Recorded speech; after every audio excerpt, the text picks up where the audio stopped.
Padawans, no vídeo de hoje eu vou trazer um estudo fresquinho para vocês. Olha só que interessante, os cientistas descobriram que está vazando hélio 3 do núcleo da Terra. Esse artigo foi publicado no dia 18 de outubro na revista conhecida como Nature, e diversas páginas da grande mídia acabaram trazendo esse assunto à tona.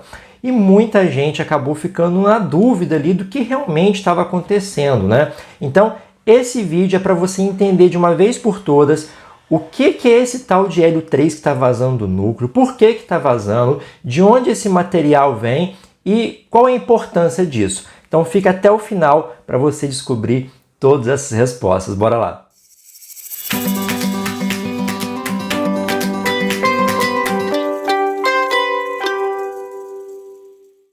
Um estudo muito interessante foi publicado no dia 18 de outubro na revista Nature. Esse estudo foi realizado na ilha Baffin, no Canadá. E os cientistas descobriram algo muito legal. Eles descobriram que existe uma concentração muito elevada de hélio 3 em rochas que existem ali nessa ilha Baffin, que fica no Canadá, ali na porção norte do continente americano. E o hélio 3 é extremamente raro na Terra. Ele é encontrado em grandes quantidades no núcleo do planeta. Na verdade, foram encontradas as duas variedades de hélio ali nessas rochas. Na verdade, eles encontraram em maior quantidade nas olivinas, que é um material, um mineral de natureza mantélica. Então, as olivinas, que são minerais verdinhos, têm origem ali no manto do planeta. E com o processo de erupção vulcânica, né, com a ascensão do magma, esses materiais mantélicos chegam à superfície. E agora os cientistas tiveram acesso a esses minerais, a essas rochas com esses minerais, e analisando a concentração do hélio 3 e do hélio 4, eles descobriram uma alta concentração do hélio 3. Mas por que isso é intrigante? Porque a variedade mais comum de hélio na superfície da Terra é o hélio 4. O hélio 3 é extremamente raro aqui na superfície do planeta. Esses cientistas já estudavam essa concentração de hélio 3 na região há muito tempo. Desde os anos 2000 já existiam estudos que mostravam que existia ali uma concentração um pouco maior de hélio 3. Só que esse novo estudo mostrou que existe uma concentração maior de hélio 3 em relação ao hélio 4 nessas rochas. E essa concentração, além da proporcionalidade ser maior ali entre hélio 3 e hélio 4, né, você tem uma concentração muito elevada que levaram os cientistas ali a concluir o seguinte, que esse hélio 3 ele não vem do manto da Terra, como se acreditava anteriormente, que na verdade existe sim um pouco de hélio 3 no manto, mas essa alta concentração encontrada ali só pode ter uma origem. Esse material está vindo do núcleo da Terra, porque lá no núcleo, sim, existe bastante hélio 3. E uma outra coisa muito interessante desses estudos é que o hélio é um elemento que foi formado poucos minutos depois do Big Bang. Então a gente está encontrando um elemento, né, átomos de um elemento que foi forjado ali no comecinho, no surgimento do nosso universo. Isso é interessante pra caramba. Uma vez que o universo foi se desenvolvendo após o Big Bang, e aqui vou fazer um pequeno parênteses, né? Muita gente acha que o Big Bang foi uma grande explosão, justamente por causa do nome, né, Big Bang, mas você tem que entender mais o Big Bang como uma grande expansão, né? Uma expansão do próprio espaço. Então ali o universo começou, foi se expandindo e foi evoluindo. A partir dali as primeiras estrelas nasceram, muito tempo depois os primeiros planetas nasceram também, e nesse processo aí o hélio está muito presente nas estrelas. Então quando você olha para o Sol você está vendo basicamente hidrogênio e hélio, né? São elementos que têm uma grande proporção nas estrelas. E como esse material veio parar aqui na Terra, como ele veio parar no núcleo do nosso planeta? A gente precisa voltar para o começo da formação do Sistema Solar. O nosso Sistema Solar foi formado a partir de uma nebulosa. Essa nebulosa acabou concentrando ali a matéria na parte central, formando o nosso Sol, e em alguns pontos específicos a matéria foi se juntando e formando planetas. Na verdade, no começo do Sistema Solar a gente tinha até mais que 8 planetas, tinham vários. Só que com o tempo esses planetas foram se juntando uns aos outros e acabaram restando apenas os 8 que conhecemos atualmente. Inclusive um desses planetas, chamado Theia, acabou colidindo com a Terra lá no começo da formação do nosso planeta, e esse processo aí resultou a formação da nossa Lua. Mas essa história eu conto para vocês em outro momento. O fato é que esse material, o hélio 3, né, que está no núcleo do planeta, ele chegou lá justamente no começo da formação da Terra. Quando o nosso planeta estava se formando e muito material que estava ao redor da Terra acabou colidindo com o nosso planeta, o hélio 3 ficou ali preso junto a outros elementos, né, no núcleo da Terra. Com o processo de formação consolidado, a Terra ali criou uma casquinha externa, que a gente chama hoje de crosta, tem a parte intermediária ali, que é o manto, e o meião lá é o núcleo. E no núcleo do planeta tem um monte de elementos do começo da formação do Sistema Solar, do começo da formação do nosso planeta, da Terra. E hoje a gente não consegue investigar o núcleo de maneira direta, não dá para acessar o núcleo. A gente mal consegue acessar o manto. A gente consegue estudar o manto, por exemplo, através de rochas como a olivinas, que são rochas que têm origem no manto, e a gente estuda de maneira indireta. Mas material do núcleo mesmo é extremamente raro de conseguir. E como é que a gente faz o estudo do núcleo então? A gente estuda os terremotos. Quando um terremoto acontece, as ondas sísmicas se espalham por todo o planeta. Elas vão até o núcleo e acabam voltando, são refletidas de volta. A gente consegue analisar as características dessas ondas e, através dessas características, a gente consegue saber ali quais tipos de elementos químicos existem no manto, no núcleo, em que estado físico esses materiais estão, a densidade, enfim, várias características. Por quê? Como é que a gente sabe que tal elemento tem uma característica de onda específica? Porque a gente faz teste em laboratório, a gente pega o elemento, vê como é que ele se comporta ali em determinadas ondas, então a gente sabe a assinatura de onda desse elemento. Então, analisando essas ondas dos terremotos que foram lá no núcleo e voltaram, a gente consegue saber como o núcleo é. Mas a gente não consegue ter um pedacinho do núcleo para investigar. E o hélio 3 forneceu uma importantíssima descoberta para os cientistas, porque essa alta concentração de hélio 3 e a maior proporção de hélio 3 em relação a hélio 4 encontrado nas olivinas, lá nas Ilhas Baffin, só pode ser do núcleo, por conta da concentração desse material, que a gente já sabe que existe, né, lá no núcleo. Então, basicamente, esse material migrou do núcleo para o manto, ficou armazenado ali nas olivinas e, eventualmente, por conta de erupções vulcânicas, acabou chegando até a superfície. Essas rochas que os cientistas estão estudando foram formadas quando o processo de separação da Laurásia estava acontecendo. Vamos lembrar da Pangeia, quando os continentes estavam todos juntos, num só. A Pangeia foi separou-se ali em 2 grandes blocões de terra, Laurásia na parte norte, Gondwana na parte sul, e quando a Laurásia começou a se dividir, você pode notar ali que no Canadá existem diversas ilhas, né? Tem a Groenlândia ali pertinho também. Então toda aquela parte, quando estava se dividindo, acontecia muita atividade vulcânica, e essa atividade vulcânica acabou trazendo essas rochas mantélicas para a região da superfície, e junto com ela o hélio 3, que estava ali armazenado junto com as olivinas. E agora os cientistas estão estudando esse material. Mas como que esse material veio lá do núcleo até a crosta, né? Você pode estar se perguntando, já que o magma ele é formado mais na parte superficial do planeta, né? Ali na interseção entre o manto e a crosta terrestre.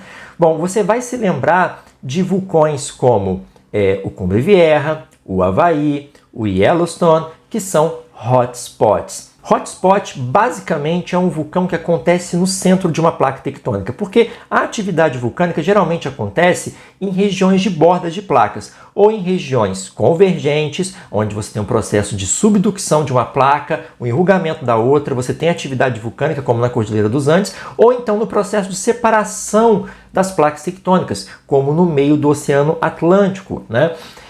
Só que existem vulcões que acontecem ali no meio da placa, como se fosse um furinho mesmo na placa tectônica.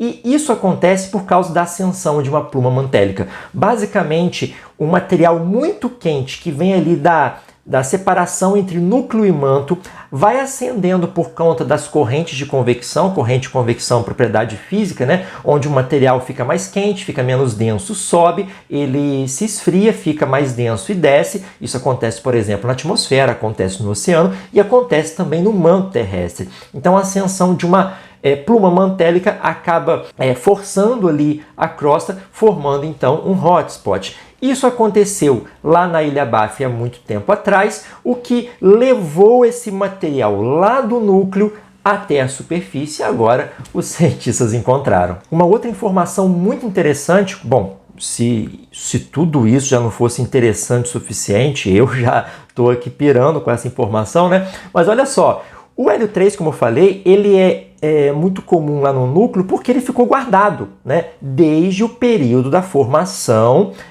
do nosso planeta. Vamos lembrar que esse hélio 3, antes de estar no nosso planeta, estava na nebulosa solar que formou o sistema solar. Então existia uma nebulosa que formou o Sol, que formou os outros planetas, e ele estava ali e acabou ficando preso no nosso planeta. Só que aqui na superfície do planeta a gente não encontra em grandes quantidades o hélio 3.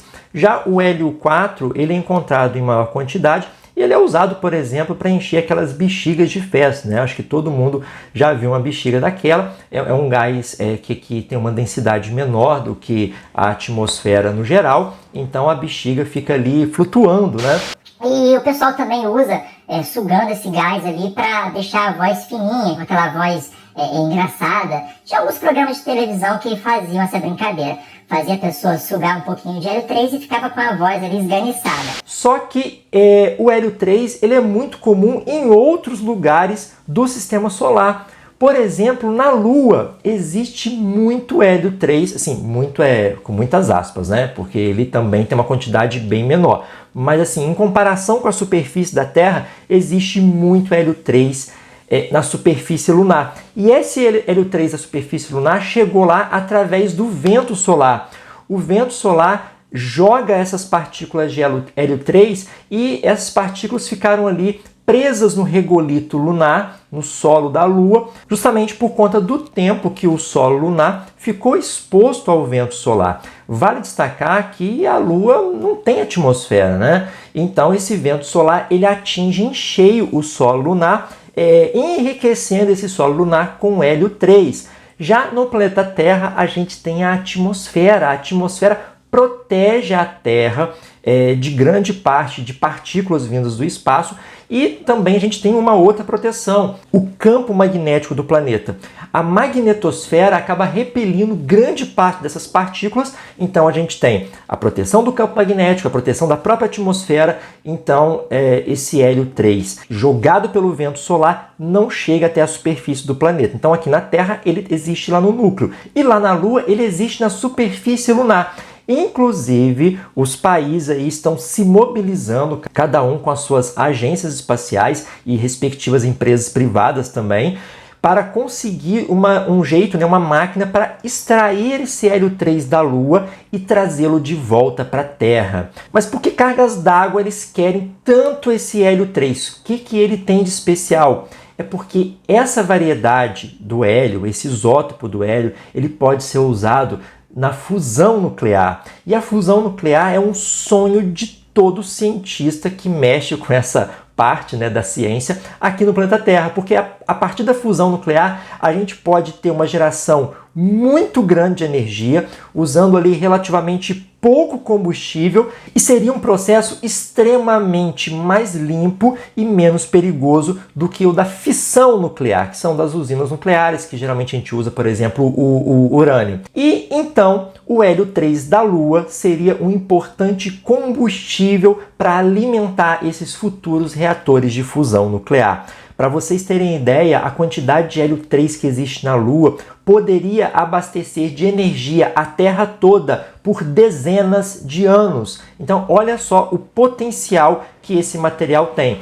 E vale destacar, esse hélio 3 não é radioativo. Então, o uso dele na fusão nuclear se torna mais interessante ainda por conta disso, porque ele é um gás que não provoca ali problemas para os seres vivos, né? Então, se você, nesse ponto do vídeo, está preocupado ali, nossa, tem um material vazando do núcleo, será que é problema para a Terra? Na verdade, não, porque o hélio já é um gás que não reage com outras substâncias normalmente, e essa variedade do hélio, o hélio 3, não é radioativo. Então você pode ficar despreocupado que não tem perigo nenhum desse material ali estar sendo expelido, né, do núcleo para a superfície. Como eu falei, na verdade, o hélio 3, que os cientistas estudaram hoje, ele foi expelido há muito tempo atrás e possivelmente esse material continua a ser expelido, talvez em outros pontos da Terra, mas os cientistas ainda não localizaram esses pontos, né? Mas isso abre um precedente muito grande para a gente entender melhor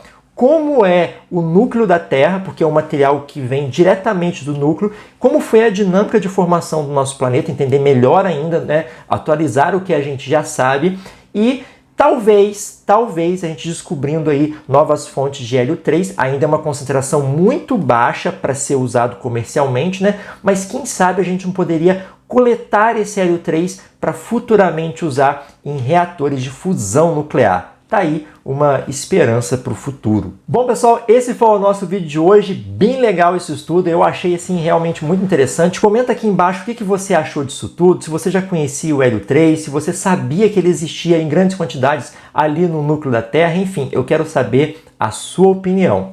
E um pequeno spoiler para vocês, pessoal. Eu vou fazer ao longo da semana um vídeo com algumas curiosidades do vulcão Villa Rica, lá no Chile, que é um vulcão que eu visitei e que estava nervosinho aí nas últimas semanas, lá no Chile.